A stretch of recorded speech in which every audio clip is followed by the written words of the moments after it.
Hello students, आज की इस वीडियो में आज मैं कक्षा 11वीं वाले विद्यार्थियों को गणित सब्जेक्ट के प्रश्नावली 17.8 के 17वां प्रश्न को बताने वाला हूं। तो चलो देखते हैं 17वां प्रश्न क्या है। 17वां प्रश्न है ए बी सी गुणोत्तर श्रेणी में है। ए और बी का समांतर माध्य x तथा बी और सी का समांतर माध्य y है। तो सिद्ध कीजिए। दो प्रश्न है इसमें। अब इन दोनों प्रश्नों को हल करना है ना, तो पहला और दूसरा देख सकते हो। सबसे पहले हम क्या करेंगे, अभी इन प्रश्नों का उपयोग नहीं करेंगे। पहले हम क्या करेंगे, पहले हम जो गुणोत्तर श्रेणी दिया हुआ है ना उनका उपयोग करेंगे। तो चलो हल करते हैं। तो जो दिए हुए गुणोत्तर श्रेणी उनको लिख लेते हैं। हल दिया गया है ए बी सी गुणोत्तर श्रेणी में है। ठीक है, ये किस में है, गुणोत्तर श्रेणी में है। ठीक है, अब प्रश्न में और क्या दिया हुआ है।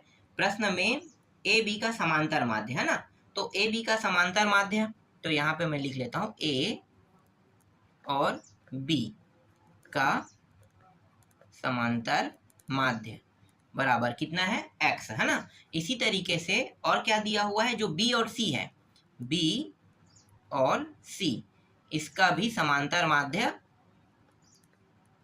y है ना।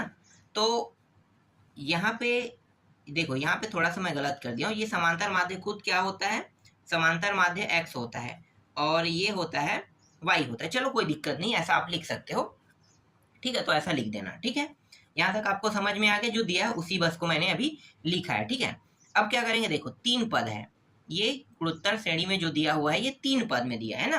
तो तीन पद में दिया है, तो आपको मध्यानुपाती का सूत्र याद है कि नहीं। मध्यानुपाती का सूत्र क्या होता है, बी का वर्ग बराबर ए सी होता है ना। बी का वर्ग बराबर ए सी। तो हम क्या करेंगे, यहाँ पे मध्यानुपाती का सूत्र लगा देंगे। इसे हम समीकरण 1 नाम दे देते हैं।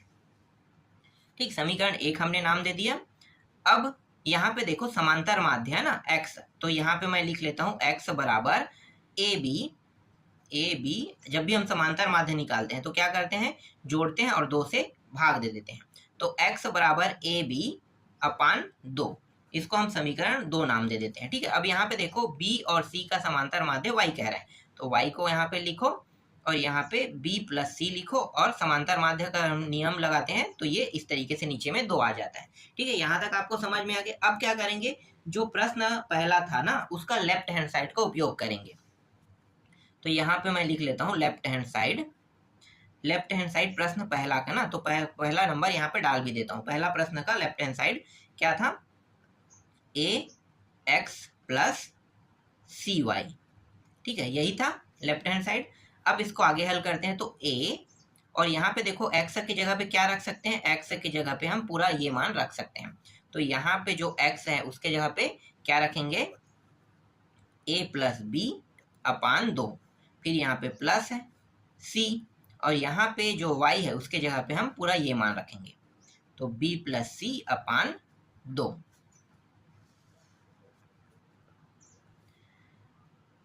अब यहाँ पे देखो पहला दूसरा और तीसरा तीन ही पद दिखाई दे रहा है, तो इसका एक पद गायब है, तो इसको लिख लेते हैं। ठीक है, किसका पद गायब है, a अपान 1 कर लेते हैं, c अपान 1 कर लेते हैं। तो पहला और चौथे का गुणा आपको नियम पता होगा, पहला पद ये है और चौथा ये है, तो 2a हो गया।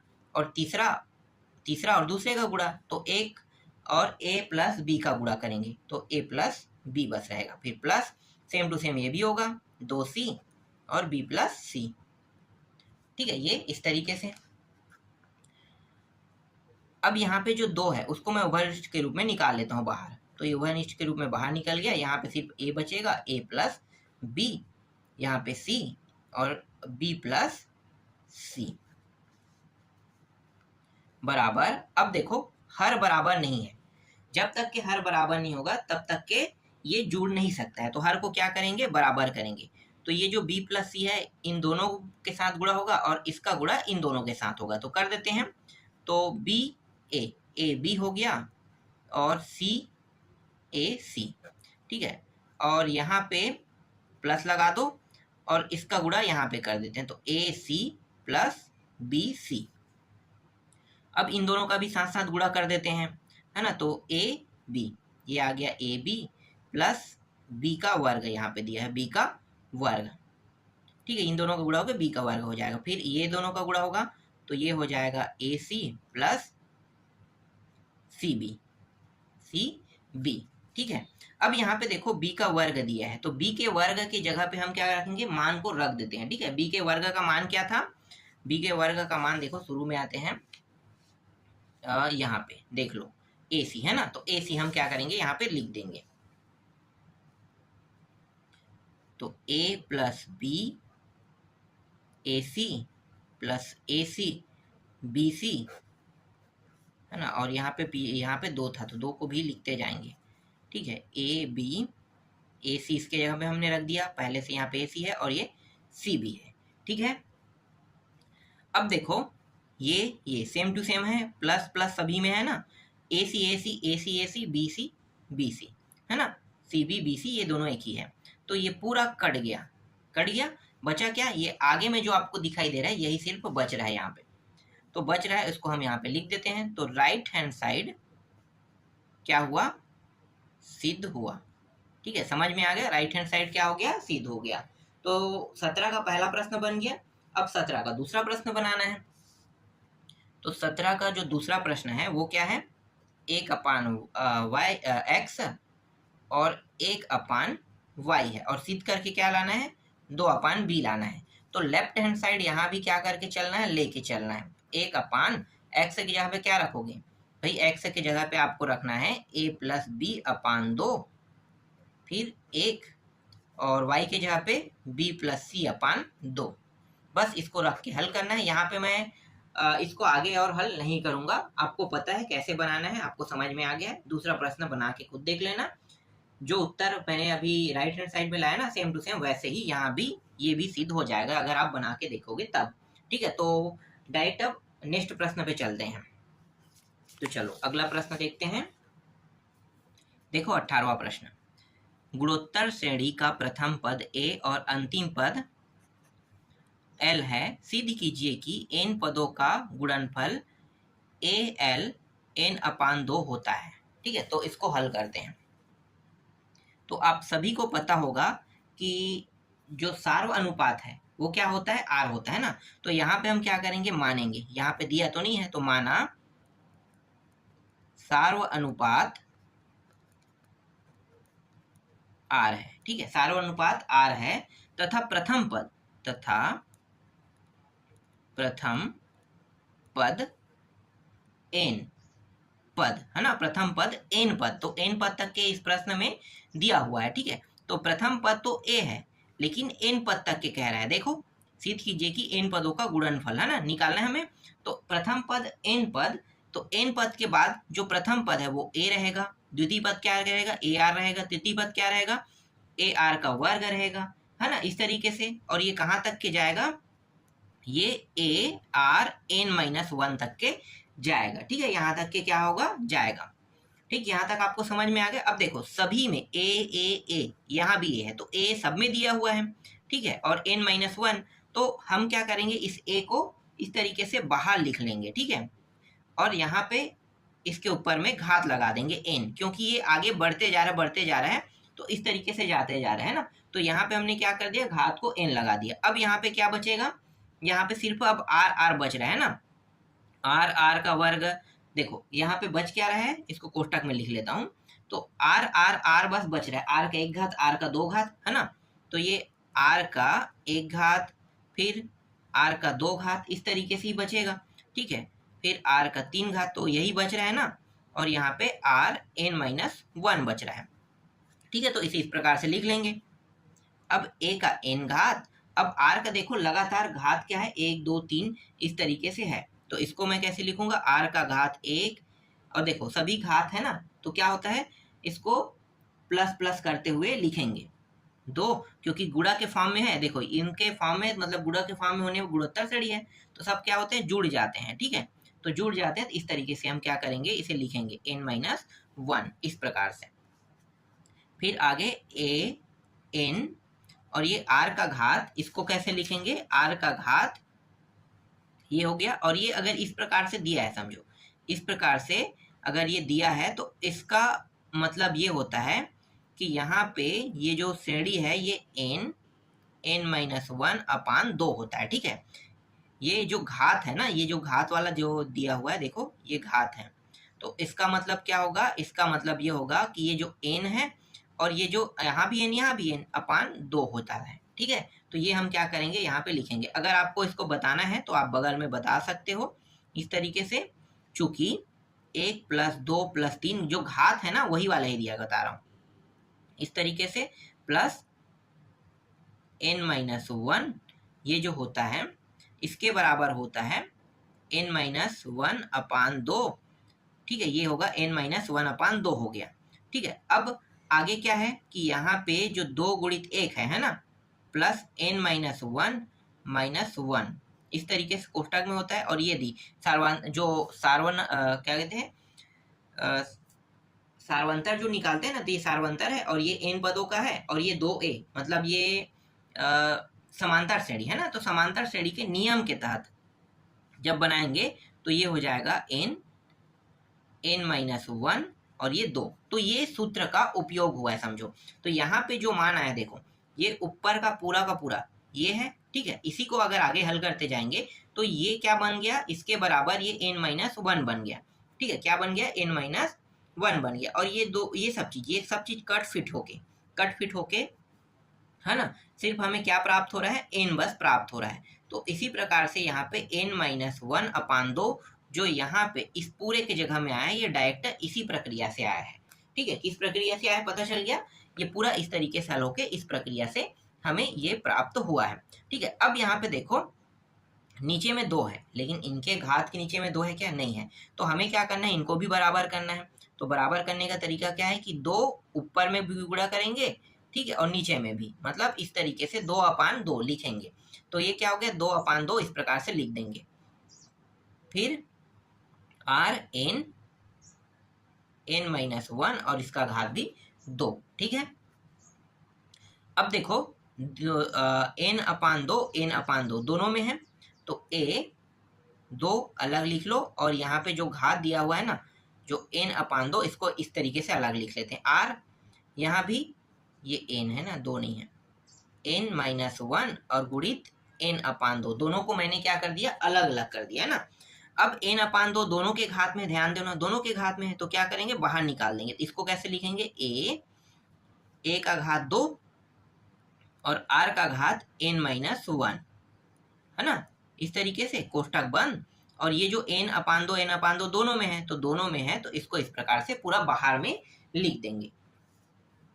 फिर बराबर, फिर यहाँ पे जो a का 2 घात है तो इसको 2 हिस्सों में बांट लेते हैं। फिर Rn-1 n/2।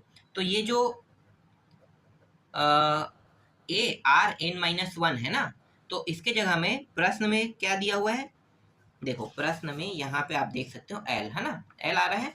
तो क्या होगा, ये पूरे के जगह में हम L रख सकते हैं, अंतिम पद। तो ये AL हो गया और n/2 हो गया, ठीक है, n/2 हो गया। और यही हमें क्या करके लाना था, सिद्ध करके लाना था। तो यहाँ पे हम लिख लेते हैं सिद्ध हुआ। देखो कितना आसान प्रश्न है, ये प्रश्न भी बन गया, बहुत सरल और बहुत आसान प्रश्न है। तो इस तरीके से आपका 18वां प्रश्न भी कंप्लीट हुआ। देखो 19वां प्रश्न, गुणोत्तर श्रेणी के 4 पदों को ज्ञात कीजिए। 4 पदों को ज्ञात करना है तो गुणोत्तर श्रेणी के 4 पद क्या क्या होंगे, यहीं पे मैं डायरेक्ट लिख लेता हूँ ना। हल मान लेते हैं गुणोत्तर श्रेणी के 4 पद, डायरेक्ट लिख लेता हूँ, AR का वर्ग और AR का 3 घात, मतलब 2 घात 3 घात, ठीक है। ये है गुणोत्तर श्रेणी के 4 पद, जिनमें तृतीय पद प्रथम पद से 9 अधिक है, कह रहे हैं, ठीक है। तृतीय पद जो तृतीय पद है, देखो तृतीय पद क्या है, ये है। तो यहाँ पे मैं तृतीय पद को लिख लेता हूँ, AR का 2 घात, तृतीय पद जो है ये कौन से पद से 9 अधिक है, प्रथम पद कौन है, ये, तो A + 9 अधिक हो गया। आगे इसको 2 खंडों में कर लेते हैं, ठीक है। इसके बाद क्या कह रहा है, और द्वितीय पद चतुर्पद से 18 अधिक। द्वितीय पद कौन है, ये है। तो AR है ना, AR बराबर चतुर्पद से 18, चतुर्पद क्या है, ये है, AR का 3 घात से 18 अधिक है, इस तरीके से, ठीक है। दोनों को अब हल करते हैं तो ये दोनों एक साइड लेके आ जाते हैं, ठीक है। दोनों को एक साइड A है तो तो आर का 2 घात और ये इस साइड आके ये माइनस हो जाएगा।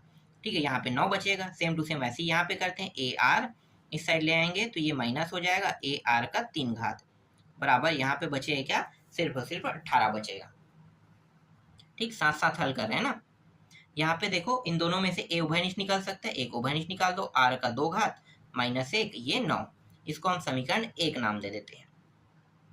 अब यहाँ पे क्या करेंगे, यहाँ पे देखो ए आर बाहर निकलेगा तो हम क्या करेंगे कि ये वाला जो है ना इसको आगे लिखेंगे, तो माइनस को पहले निकाल दो। ठीक है, इसको हम प्लस में लेते हैं, ये माइनस हो जाए क्योंकि माइनस हमने बाहर निकाल दिया। तो 1 मिनट, ये ए आर को भी तो बाहर निकालना है, तो ये यहाँ पे आर का 2 भाग बचेगा और यहाँ पे 1 बचेगा और ये 18। ठीक है, इस तरीके से आप अगर माइनस को अंदर गुणा करोगे तो ये सेम टू सेम जैसा है वैसा ऊपर वाला जैसा प्राप्त हो जाएगा ना। तो ये हो गया दूसरा समीकरण। ठीक, पहला समीकरण, दूसरा समीकरण आ गया। अब क्या करेंगे, दोनों समीकरणों को देखो, समीकरण 2 में 1 का भाग कर दो। ठीक है, तो समीकरण यहाँ पे लिखो, समीकरण 2 में 1 का भाग करने पर तो भाग कर देते हैं। तो देखो लेफ्ट हैंड साइड से भाग होगा और राइट हैंड साइड से भाग होगा। तो जो बचेगा बस उसी को मैं लिखूंगा। ठीक है, तो देखो ये लेफ्ट हैंड साइड है, दोनों सेम सेम है, ये दोनों कट गया, ए यहाँ भी है यहाँ भी है, कट गया। तो यहाँ पे क्या बचेगा, माइनस आर, तो ये बच रहा है माइनस आर बच रहा है। अब यहाँ पे देखो, यहाँ पे 18 है, ये है 9 दूनी 2 बार में ये भी कट गया। ठीक है, अब आर में जो माइनस है ये इस साइड में लगा है, तो इसको क्या करेंगे, हम इसको जब लिखेंगे तो आर बराबर -2 इस तरीके से लिखेंगे। तो आर का मान कितना प्राप्त हो गया, -2 प्राप्त हो गया। ठीक है, अब आर का मान प्राप्त हो गया तो आर के मान को हम किसी भी समीकरण में रखेंगे, क्या प्राप्त हो जाएगा, ए का मान। तो समीकरण 1 में रख लो, तो समीकरण 1 में है ना क्या रख रहे हैं, आर का मान रखने पर। ठीक है, तो समीकरण 1 क्या है, देखो ये है ये रहा समीकरण 1 है ना। तो समीकरण 1 में आर का मान रखेंगे तो ये ए पहले से है, आर की जगह में क्या रखेंगे, -2, तो ये -2 इसका भी वर्ग कर दो और ये -1 और बराबर 9। बस इसको आगे हल करते जाएंगे, तो हल करो तो ये ए और ये हो जाएगा, देखो ये 2 दूनी 4 हो गया, 4 में 1 घटाओगे तो 3 हो जाएगा, तो यहाँ पे 3 लिख लेता हूँ और ये 9, 3 का पहाड़ा पढ़ो, 3 एकम 3 दिया, तो ए बराबर कितना प्राप्त हो गया, 3 प्राप्त हो गया। ठीक है, ए बराबर 3 प्राप्त हो गया। जगह कम है इसलिए थोड़ा शॉर्टकट कर रहा हूँ ना, क्योंकि ये थोड़ा सा है इसलिए इतने में ही मुझे कंप्लीट करना है। तो ए का मान 3 प्राप्त हो गए। अब क्या करेंगे, इस ए और आर के मान को यहाँ पे जो ए आर का 2 घात ए आर का 3 घात है ना, बस यहाँ पे रखते जाएंगे, तो प्रथम द्वितीय तृतीय ये सारे पद निकल जाएंगे। तो पहले ए, तो ए के जगह में सिर्फ 3 रखेंगे। ठीक है, ए आर तो 3 गुणित -2 कितना हो जाएगा, -6। ठीक है, ये प्रथम पद निकल गया। द्वितीय पद, तृतीय पद निकालो, ए आर का 2 घात, तो 3 गुणित -2 का 2 घात, तो 2 दूनी 4 और 4 और तिया कितना हो गया, 12, ये प्लस में 12 प्राप्त होगा। फिर ए आर का 3 घात, तो 3 गुणित -2 का 3 घात, तो ये हो जाएगा 8 -8 और गुणित कितना करें, 8 या 24 है ना, तो ये -24 प्राप्त हो गया। तो देख लो, प्रथम पद, द्वितीय, तृतीय, चतुर्थ, चारों पदों के मान निकालना था, तो यही क्या है, इस प्रश्न का उत्तर है। तो इस तरीके से ये 17.8 प्रश्नावली है पूरा कंप्लीट हो गया। इसके बाद मैं आपको बताऊंगा प्रश्नावली 17.9 को बताऊंगा।